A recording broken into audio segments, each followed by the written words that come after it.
Ó mà ṣe o, òṣèré Nollywood ti èdè Gẹ̀ẹ́sì mà ní ó ṣaláìsí.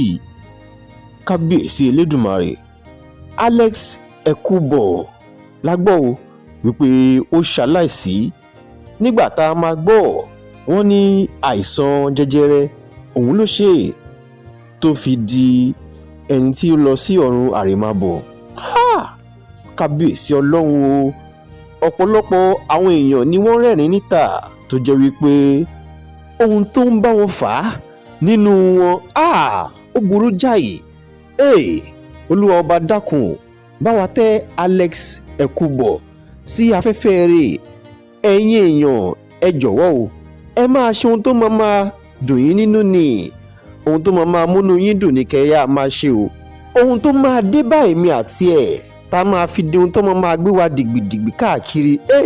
Aláwòrán bí òní jẹ́ ó bá wà. Ẹ ṣàmì kẹgbẹ́tọ̀ àdúrà mi.